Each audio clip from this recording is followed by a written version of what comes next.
Fantastico et le trou sans fond.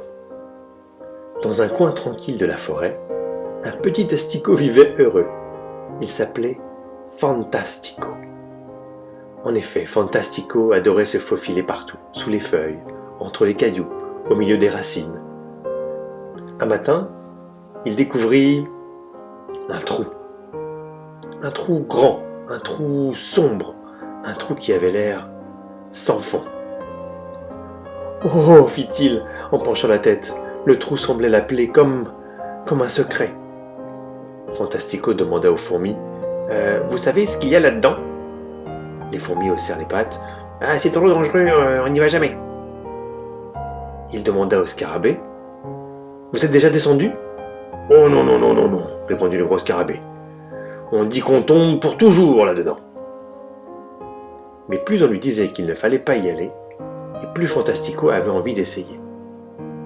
Alors il prit une grande inspiration, et hop, il glissa sa tête dans le trou. D'abord il ne vit rien du tout, tout noir, juste du noir. Un noir qui sentait un petit peu la terre humide. Puis un tout petit éclat apparut, une lueur verte, puis bleue, puis dorée. Fantastico avança un peu plus, et soudain le trou s'éclaira. Des champignons lumineux tapissaient les parois. Il y avait des racines qui brillaient comme des fils d'or, et même de minuscules insectes qui chantaient dans le noir. Mais ce n'est pas un trou sans fond du tout, s'émerveilla-t-il, c'est un passage secret.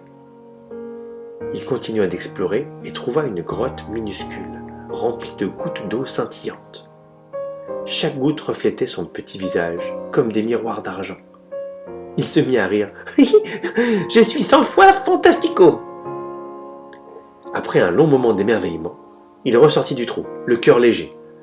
Les fourmis et les scarabées l'attendaient, un peu inquiets. « Alors, tu es tombé ?» demanda le scarabée et les fourmis.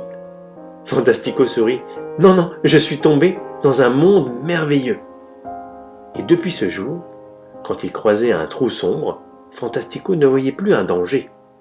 Il voyait une promesse de découverte.